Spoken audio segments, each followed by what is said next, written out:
Hey ghouls and gals, welcome back to my channel. My name is Taylor and today's video is going to be a list of some of my most anticipated releases that come out March of 2025. This is a very stacked list, so go ahead, grab a drink, grab a little snack, and we're gonna go ahead and talk about some of my most anticipated speculative and fantasy fiction. As always, I will have the book information up with me as I'm talking about it, as well as book information listed down below in the description bar. So with all of that being said, let's go ahead and get into it. The very first book that I have to talk about that comes out in March is coming out March 1st, and that would be Shy Girl by Mia Ballard. Right off the bat, I really love this cover. I think it's so stunning, but we are following main character Gia, and she's lonely, broke, depressed. She has a serious case of OCD. She has a lot of financial troubles that lead her to Nathan, who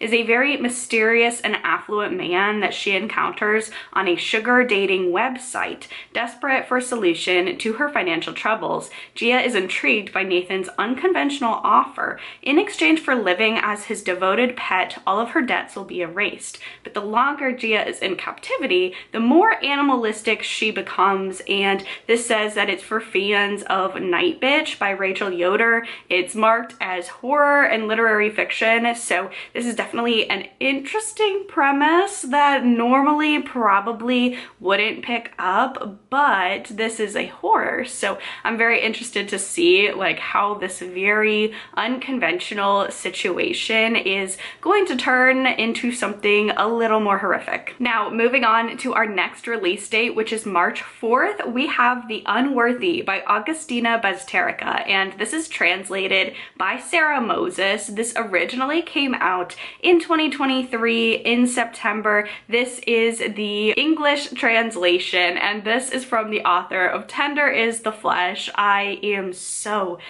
excited for this one. It sounds like such an interesting premise. It's a work of literary horror about a woman who is cloistered in a secretive and violent religious order while outside the world has fallen into chaos. Our main character is a member of the Sacred Sisterhood, and the world is plagued by climate catastrophe and just a whole bunch of horrific things, apocalyptic things going on outside the convent's walls. Inside the walls, our main character is safe from all of those catastrophes going on, but she is controlled and punished. Is that worth the trade-off of being safe? Our main character thinks so until a stranger comes to live at the convent and challenges what our narrator thinks about everything that is going on, and potentially there is something a lot more sinister than this benevolent convent would lead her to believe. This is a double whammy for me of a premise that I am extremely interested in, and then also an author that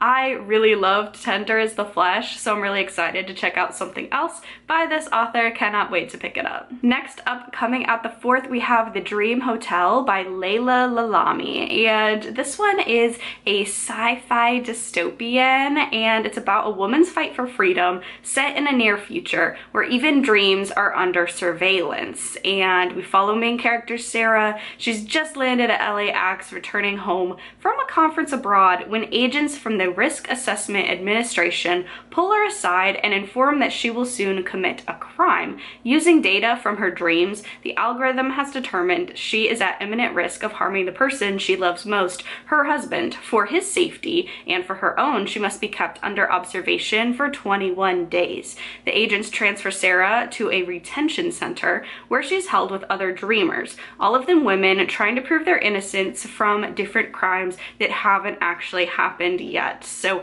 this one obviously going to be critiquing a surveillance state. The blurb for this one says it artfully explores the seductive nature of technology, which puts us in shackles even as it makes our lives easier. So I'm really intrigued by that premise. It sounds like a near futuristic dystopian premise that I think is going to be just so fascinating with its social commentary. Also releasing the 4th, we have Once Was Willem by M.R. Carey. This is marked as both a horror and a fantasy, so I kind of really love that. My main two genres are fantasy and horror, and I'm excited to explore a book that has both of those genres. But this is the tale of Once Was Willem, who 1100 and some years after the death of Christ, in the kingdom that had but recently begun to call itself England, rose from the dead to defeat a great evil facing the humble village of Cosham. So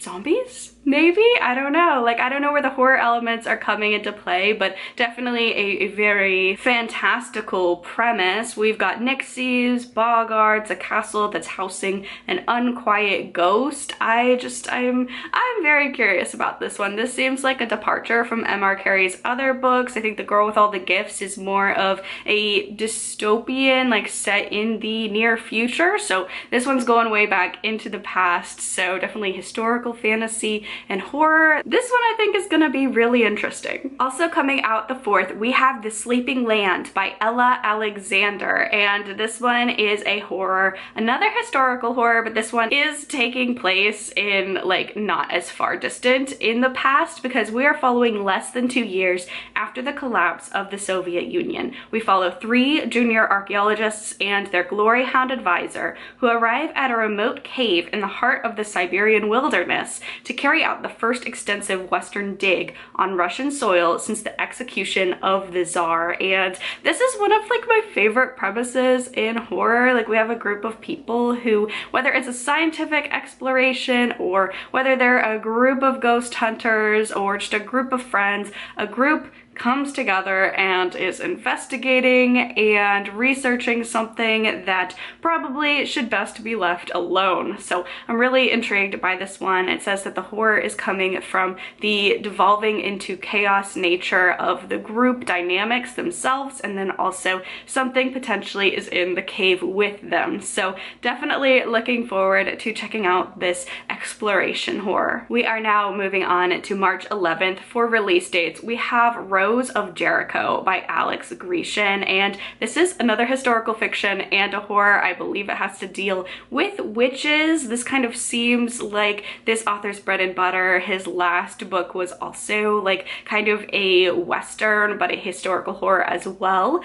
So this is a supernatural horror where ghosts and ghouls are the least of a witch's problems in historical New England. Not all is as it seems in the small village of Ascension, Massachusetts. There's a bunch of horrific things happening, and the dead are not dying. We have 3 women in this story that want to find out what is happening in this town. They want to help the townspeople, but New England in the 1880s is notoriously unwelcoming to the weird. So these 3 women have to find out what is happening in the town, help the townspeople, and be careful not to be found out, all while a much larger and dangerous force is galloping straight for them. I am always on the hunt for good witchy horror, so I think this one could really work for me. I'm really excited to check this out. I didn't realize until I sat down and started filming this how much like crossover between fantasy and horror I'd have on this list, and also how much historical horror I'd have on this list, but I'm kind of enjoying it. I'm very excited for all of these books. Also coming out March 11th, we have Vanishing Daughters by Cynthia Pelayo. This is a horror thriller where we are following a haunted woman who is stalked by a serial killer. She has to confront the horrors of fairy tales and the nightmares of real life. Bree is a woman who is haunted by ghosts that she does not know whether they are real or just manifestations of her grief. However, there's also a serial killer who has claimed the lives of 51 women in the Chicago area where Bree lives. When Bree starts researching these murders, she meets a stranger who tells her there's more to her sleepless nights than bad dreams. They hold the key to putting ghosts to rest and stopping a killer, but the killer has caught on and is closing in, and if Bree doesn't answer the call of the dead soon, she will soon be walking among them. So this is a paranormal thriller. It's definitely talking about ghosts and ghosts helping this woman solve a series of murders. So that's kind of where I like my thrillers to be at this point in time in my reading journey. I like good paranormal paranormal story, horror, thriller, combining just this woman being hunted and then also like a game of cat and mouse between this woman and a serial killer. I'm definitely intrigued to check this one out. We are now moving on to March 18th with one of my most anticipated books of the whole entire year, and that would be The Buffalo Hunter by Stephen Graham Jones. This is a historical horror. It's set in the American West in 1912, following a Lutheran priest who transcribes the life of a vampire who haunts the fields of the Blackfeet Reservation looking for justice. This is told at least partially in epistolary form. There's a diary that was written in 1912 that was discovered within a wall. What it unveils is a slow massacre, a chain of events that go back to 217 Blackfoot dead in the snow,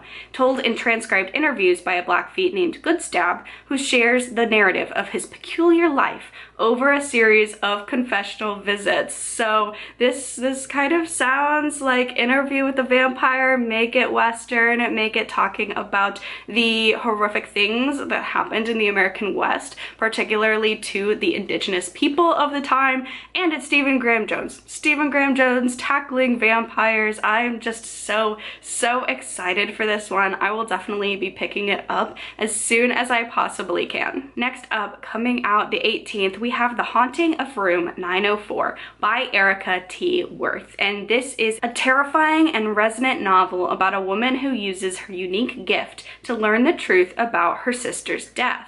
Olivia was never supposed to have the gift. The ability to commune with the dead was the specialty of her sister, Nietzsche. But when her sister dies unexpectedly and under strange circumstances, somehow Olivia suddenly can't stop seeing and hearing from spirits. A few years later, she's the most in-demand paranormal investigator in Denver. She is good at her job, good at what she does, but she is still haunted by the loss of her sister. That's when she hears from the Brown Palace, a landmark Denver hotel. The owner can't explain it, but every few years, a girl is found dead in room 904, no matter what room she checked into the night before. As Olivia tries to understand these disturbing deaths, the past and the present collide as Olivia's investigation forces her to confront a cult, a vindictive journalist, betrayal by her friends, and shocking revelations about her sister's secret life. This is an author I've read from before. I really enjoyed White Horse, and I'm really looking forward to this one. This is another paranormal thriller, a horror, a thriller with lots of ghosts in it. I cannot wait to check this one out. This is Editing Taylor. I forgot a book, so I'm inserting it here because I do really want to talk about this one as well. Another release coming out the 18th of March. That would be The Prince Without Sorrow by Maithree, Wijesekara. And this is Obsidian Throne, book number 1. It's drawing on inspiration from the Mauryan Empire of ancient India. It's going to be an adult fantasy trilogy, and it's about hunted witches, romantic angst, and political intrigue. It says it's perfect for fans of the Hurricane Wars and the Jasmine Throne. I didn't love the Hurricane Wars, but I absolutely love the Jasmine Throne series by Tasha Suri. That's one of my favorite fantasy book series, so the fact that it's getting comped to that makes me very excited. The cover for this one is very striking, and we have witches, and it's queer, it's adult, it's fantasy, and also romance. And why I'm kind of excited, romantasy is very hit or miss for me, but the Jasmine Throne series was not romantasy, but it is fantasy that has a lot of romance in it. So I think this hopefully will be the same kind of balance between primarily fantasy, but it will have romantic elements in it, and it just sounds so interesting. This one takes place in a world where nature spirits roam the land and witches are hunted to extinction. We follow a prince, Prince Ashoka, born into violence, who is desperately seeking peace, and then we also follow a witch, Shakti, who is shackled, who is bound by a pacifist code, but she wants nothing more than to seek revenge. So very much looking forward to this one as well. These last 3 books all come out March 25th, and the first one, just for a little snippet of vlogs to come, of content to come on this channel. The first book I'm going to talk about is Blood on Her Tongue by Johanna van Veen. I've already read this one. I've already read an arc of it. Vlog coming soon, but let's just say I loved this one. And if you are a vampire person, if you liked Nosferatu and you like Carmilla, you need to check this one out. Blood on Her Tongue has one of the most gorgeous covers of the year, and we are following twin sisters. Now, at the very beginning of this novel, one twin gets a very strange letter from her sister, and then a letter from her sister's husband saying that her sister is deathly ill. She's on death's doorstep. Her twin needs to come and be there for her at the very last moments of her life. So Lucy packs everything up, immediately goes to visit her sister, be there for her sister, and is expecting the worst. Now, the worst comes from a very mysterious illness that she nor the doctor nor anyone in the town can kind of figure out what is going wrong with Sarah, but we do have Sarah in brief flashes of lucidity begging Lucy to leave because something is after her and something is very thirsty for blood. Johanna van Veen is an author that I personally discovered this year and has very quickly become an auto-read author for me. I have enjoyed both of the books she's come out with so far. They are just excellent historical gothics, and they're just, if you think of great things that gothic novels do, Johanna van Veen's work explores them beautifully. So Blood on Her Tongue comes out at the very end of March. Be sure to pick it up if you are a vampire fan, because I had so much fun with this one. Next up, also coming out the 25th, we have Gothictown by Emily Carpenter. And this is about a restaurateur who is lured by pandemic-era incentives and moves her family to a seemingly idyllic town in Georgia. The email message that lands in Billy Hope's inbox seems like a gift from the universe. For only $100, she can purchase a spacious Victorian home in Juliana, Georgia,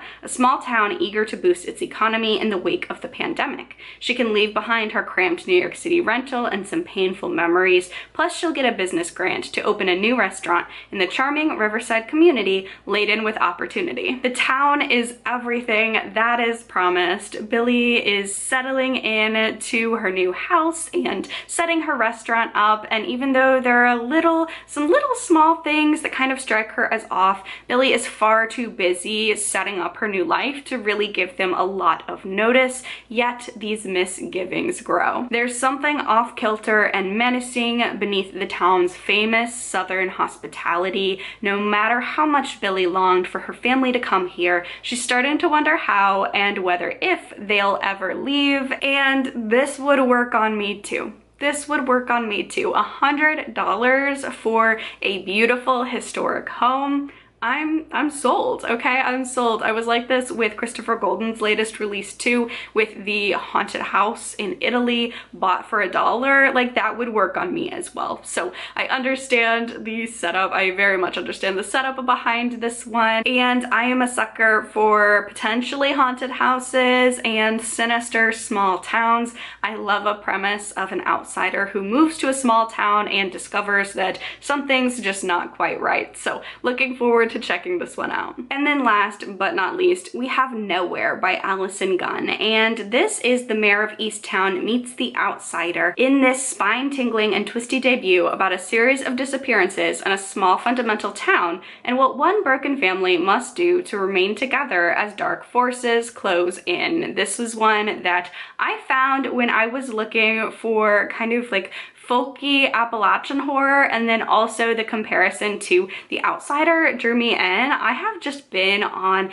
a quest this year to find kind of mysteries or even potentially thrillers, murder mysteries, but are very like clearly paranormal or have horror elements in them. So this one, I think this is gonna do it. It's a haunting family saga and a disquieting horror debut. It draws from Appalachian folklore to caution us that the true terror is what we bury in our own hearts. We follow a police chief in her small town, and she has her own family problems as well, family dynamics fracturing within her family. So she is dealing with that, but she is also dealing with a disturbing crime that just rocks the tight-knit religious community, and there's an ominous force in the spirit starting to call to the children. I am really intrigued to check this book out, and that is the last next book that I am talking about. For this video, I am rapidly losing my light. You would never have guessed it from the lighting situation, but I am filming this in the middle of the day. It is a very dark and gloomy day, and it is about to storm, so